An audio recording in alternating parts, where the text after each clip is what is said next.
I invite you to turn in your Bibles tonight over to Mark chapter 3.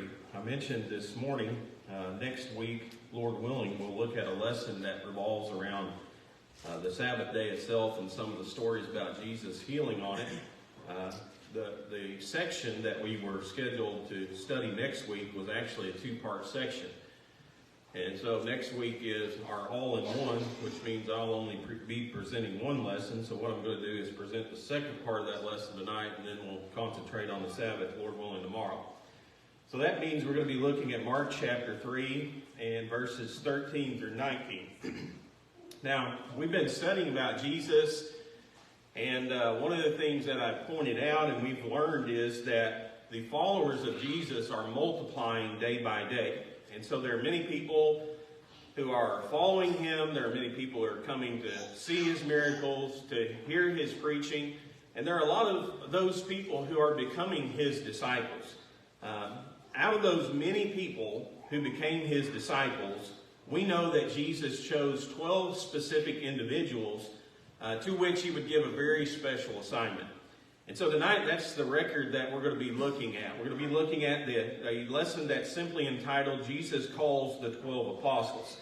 And in Mark chapter 3 and verses 13 through 19, that's going to be our primary text. But like I always tell you guys, a lot of these stories are found in other gospel accounts. And so, or in other accounts of the gospel. And so it's always beneficial, I think, whenever you read one, turn over and read the other, because usually you learn a few things from reading the other one. And so that's what we'll be doing tonight. But the first thing that I want for us to point out, and I think that we can learn from this particular story, is it's always good to pray in times of great decision. And so if you look in verse 13, now this is Mark's account. He says, "And he," speaking of Jesus, "goeth up into a mountain and calleth unto him whom he would. And they came unto him, and he ordained 12 that they should be with him." Now, as you read through that with me, you're probably thinking, well, what are you talking about praying during times of great decision? You know, all it tells us there is that Jesus chose these 12 disciples. He went up into this mountain. He called them to him, and then he chose these 12 men or ordained them. Well, if you turn over to Luke's account in Luke chapter 6 and verse 12, again, a parallel of what Mark's writing about, it says, "And it came to pass in those days that he went out into a mountain to pray, and continued all night in prayer to God. And when it was day, he called unto him his disciples, and of them he chose 12, whom also he named apostles." Now again, I want to emphasize that there are many, many people at this time who we would consider followers or even disciples of Jesus. But Jesus chose these 12 specific individuals to carry out a particular task or a particular service that he had in mind. And I think, namely, as you look at it, it's really carrying on the work that Jesus was doing while he was here upon this earth. You know, Jesus was going everywhere that he could. He was preaching the gospel to everybody that he came into contact with. He was healing those who were sick. He was casting out demons, performing miraculous works. And he knew that one day he was going to be taken up from this earth. And so he appoints these smaller number of men to serve in his stead. These men, obviously, they spent about 3 years with Christ. During that 3 years, they would have observed a lot. They would have trained a lot for this task that Jesus had in mind for them. They were basically the foundation of the early church. And so it was very important. When Jesus was choosing these 12 men, it was very important that he choose the right individuals. And so we read about Jesus going out one night, going up into a mountain, and the entire night he spent in prayer to God. Can you even imagine that? Can you imagine spending an entire night in prayer to God? I can't even imagine staying up an entire night anymore. But could you imagine praying the entire night? Spent the whole night in prayer. I was thinking about that idea. You know, exactly how long that it was, the Bible doesn't specify, but let's just say that it was 8 hours. How long do you spend in prayer each day? You know, I was kind of thinking about my personal prayer life, and I would say 10 minutes is probably about the max that I spend entirely in prayer to God. Now, some people might spend more than that, some people might spend less, but if you crunch all those numbers, basically it means it takes me 48 days to pray as much as Jesus prayed in one night. Can you imagine that? tells you how valuable prayer was to Christ and how much it should mean to us today. So you might think, well, what was he praying for? What would you say? I get to about 5 minutes, and I'm kind of thinking, well, did I leave anything out? That's about all I can think of. I think in part, what Jesus would have been praying for was he would have been asking for the help of the Father in choosing these 12 individuals. It is interesting when you go over coincidentally to another prayer of Christ recorded in John chapter 17. You'll read about Jesus talking about these men, of course, who he chose and ordained as his apostles. And in verse 6 of John 17, as Jesus is praying to the Father, he says these words. He says, I have manifested thy name unto the men which thou gavest me out of the world. Do you ever think about that statement? The men which thou gavest me out of the world. He goes on to say, thine they were, and thou gavest them to me, and they have kept thy word. It's interesting that Jesus would say that these were men who were given to him by his Father. And I think what that tells us is that God the Father told Jesus, or showed Jesus, exactly whom he was to choose to appoint to this position. Now, you might remember this morning as we were studying the healing of the lame man in John chapter 5. One of the statements that Jesus made is, he said, I do those things that the Father showeth me. And what he was saying by that is, the Father tells him what to do. He carries out those works here upon earth. He goes on to say, remember in that passage, he said, he will show me to do greater things than what you have seen. And so I think what he's indicating to us is, again, everything that he did was within the confines and the keepings of the Father's will. How did Jesus know whom he was supposed to choose? And I think the answer is, God told him, the Father told him exactly who he was to choose. Now, some people might look at that and they might say, well, wait a minute, didn't God make a mistake? Because after all, he chose Judas, right? Maybe he wasn't such a good guy for this position, or for this position, for being an apostle of Christ. But understand that Judas was chosen purposely.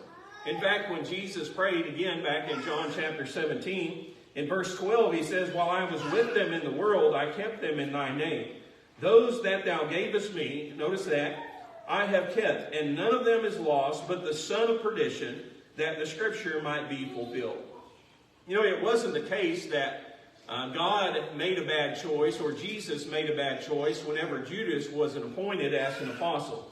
God had Christ, or told Christ, to pick him because Judas was part of God's plan. God had predetermined that Jesus was going to be betrayed by one of his own, that he was going to be put to death by crucifixion and condemned to die. And so that's the reason that Judas was chosen and put in this position in order to fulfill the plan of God. Now again, you think about all those things, to me, the very idea that before this great decision was made, before he chose these 12 apostles, he spent an entire night in prayer. It proves to me the priority of praying when it comes to great decisions to be made. It's our obligation to talk to God in prayer. It's our obligation to listen what God says to us through the Scripture too. But prayer cannot be underemphasized in making great decisions. And so what do we learn about this? We learn that prayer needs to come first if we want to be successful. If you go throughout Luke, remember we've looked at a couple of other passages in Luke. We've kind of jumped around as our main text from different gospel accounts, or different accounts of the gospel. But it's still the case that you might, or hopefully you recall some of the things that we've studied where Jesus prayed. And this is, at least, as I'm counting, this is the third time that Luke mentions the idea of Jesus going off somewhere to pray. Now you stop and you think and you ask the question, why did Jesus pray? Because as we studied this morning, we know that he's God, right? Does God need prayer? Is that something that sustains and supports and encourages God? Well, we know that prayer is not something that is established for the benefit of God, but it is established for the benefit of humanity. And the Bible not only teaches us that Jesus was divine, that he was God, but he was also human. And as a human, he needed the wisdom of God. He needed God's help when he faced momentous decisions. And if Jesus needed that when he lived here upon this earth, how much more do we? how much more when making a great decision do we need to pray for the wisdom of God? Do we need to pray for His help? Or maybe we're thinking about undertaking a great work. How much do we need to approach God and ask Him for help in prayer? Prayer came first whenever it came to the mission and the work of Jesus. And if it came first in His life, if He didn't think that He could be successful without it, I don't think we're going to succeed without it either. And so we learn about the idea of needing prayer in times of great decision. The second thing that I want for us to focus our minds upon is the people who God chose to be His apostles here upon this earth. Now, I made mention again about the idea at this time, there were many people who were followers of Jesus. There were a lot of disciples. And so there was a great majority, there was a great crowd that God had to choose from as to who exactly was going to be His apostle or representative here upon this earth. It's always interesting to me, the choice of people that God made. You know, what was so special about these men that God looked at them and said, these will make the best apostles? I don't think that God chose the worst of men, do you? I think He chose those who would have been best qualified, who would do the very best job. And so what made these 12 individuals different from everybody else? If you look at Mark chapter 3 and verse 14, we simply read, He ordained 12 that they should be with Him. If you read in verses 16 through 19, you'll find the exact name of those 12 individuals. But in Luke's account, in Luke chapter 6 and verse 13, it again says, when it was day, He called unto Him His disciples, and of them He chose 12, whom also He named apostles. I think today, if men were looking at, and keep in mind, these were men who were being chosen to be appointed to leadership roles. I think if men today were to look at the disciples of Christ during that day and time, and they were to try to find 12 individuals who they thought would be the best qualified to enter into leadership roles, I don't think any of these guys would make it. Do you? I mean, think about what was it about these individuals, you know, that you just look at them and you might think, well, that would make a good apostle, or he would make a good leader. And by leadership standards, they were a pretty skim crew. But all these guys were His disciples. There was something that had to distinguish them from these other disciples. There was something that had to qualify them to serve as apostles. So the question that I ask is, what was that trait? Well, I know some things that it was not. In Acts chapter 4 and verse 13, we read about Peter and John as they're standing before the Sanhedrin Council. And remember that the Sanhedrin Council made this observation about these two men. It says, when they saw the boldness of Peter and John, they perceived that they were unlearned and ignorant men. Were they men who were well educated? Well, when they looked at these individuals, they said, we don't know these guys. They haven't been through our system of higher education. They haven't received any formal religious training from us or instructions or teachings. And so they understood that these weren't guys, when it came to their schooling, they were very limited in their schooling. And so I know that they weren't chosen because of the great education that they had received. When you think about their identity, well, were these men who were, well-known men? No. I mean, they were really obscure individuals. They were people who would have blended well with common folk. And so it wasn't, the fact that their identity was well known. When we think about somebody today, we think, well, what would make or who would make a good leader? And we say, well, this guy is well known. People know him, they know all about him, he would make a good leader. That wasn't why Jesus chose these men to be His apostles. You also think about the idea of, well, were they well connected? Did they have access to a lot of funds? When people today in our society, in the United States of America, when they want to run for office, one of the things they have to say is, do I have enough money? Do I have enough funds behind me that I can be portrayed and get my name out there and publicize myself? Well, these men didn't have those access to those kinds of things. Now, I know Levi Matthew was a tax collector, and he was probably had a little bit of money, but he immediately gave up that job whenever he began following Jesus. And so you look at him and you say, what was it that made these men made God look at them and say, well, he would make a great leader. And I'm sure there are a number of great qualities and characteristics that we could come up with these individuals, but I just thought about three things. I thought, well, they had to be trustworthy individuals, right? Jesus had to be able to look at these guys and say, when I tell them to do this, they're going to do it. I think they were also teachable individuals. They were people who were willing to sit under the feet of Christ. They were people who were willing to learn. And then they were very, what I would call task-oriented. And simply by that, I mean, whenever Jesus gave them a task, they did whatever they needed to do to carry it out. And I think those are the qualities that when God looked for men who would make great leaders, that these are the qualities that God looks for in individuals. And so I guess the point that I'm making here is there's hope for each one of us. You know, we don't have to be well educated to be a great servant of Christ. We don't have to have access to a lot of money in order to be a great servant of Christ. We don't have to be people who are well known, whose name is a common household name, in order to be a great servant of Christ. The only things that we need to we need to be trustworthy individuals. We need to be task-oriented. When God gives us a job, we're going to carry that job out, whatever it be. And we need to be humble. We need to be teachable individuals. And these men were God's answer to Jesus' prayer. It is interesting, though, as you think about what their job was. Why did God choose them, and what did he appoint them to? I think about it from the standpoint of being what I labeled an official representative of Jesus. Not every man had that office or was given that work in the first century church. In fact, remember a conversation between Jesus and Peter recorded in Matthew chapter 16 in verse 19. After Peter confesses who Christ is, Jesus talks about building his church. And in verse 19 he says to Peter, "And I will give unto thee the keys of the kingdom of heaven." And do you remember what he tells him after that? He said, "And whatsoever thou shalt bind on earth shall be bound in heaven. And whatsoever thou loose on earth shall be loosed in heaven." What was he talking about there? He was talking about, you are my official representative. Now, I think of the word apostle, or we think about it and read about it in the Bible, but the word that I would most think of today is the idea of an ambassador. You know, we have ambassadors within our nation. We have people who are official representatives of our nation. And when they go somewhere to represent our nation, they have certain powers, don't they?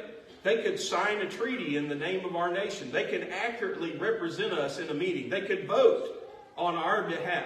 So there are many things that they can do because they are an official representative of the United States. I think that's what Jesus was telling these men. You are my official representatives here upon earth. Whatever you say is bound on earth is going to be bound in heaven. Whatever you say is loosed on earth is going to be loosed in heaven. Now, I want to emphasize they weren't without guidance when it came to binding and loosing. They were inspired men. But that's what that was the job they gave them. And so think about this. If a person in the first century church, Jesus died, you had a question. You wanted to go to Christ and you wanted to ask him something, but he wasn't there anymore. Who would you go to? His official representative, the apostles. These were the men that Jesus gave that job here upon this earth. We today are just like these men again. You think about the idea of God choosing us, God calling us, and certainly that's a biblical concept. Why does God choose us? Is it because of our superior education? Is it because of our intelligence? Is it because of the livelihood that we have here upon this earth? Is it because of our heritage, our background, our family history? None of those things are the reason that God chooses us today. God chooses us today because we're ordinary people who are teachable, who are trustworthy, who are task-oriented. When God gives us a job, we'll carry it out. And so it's interesting to observe God's choice of ordinary people.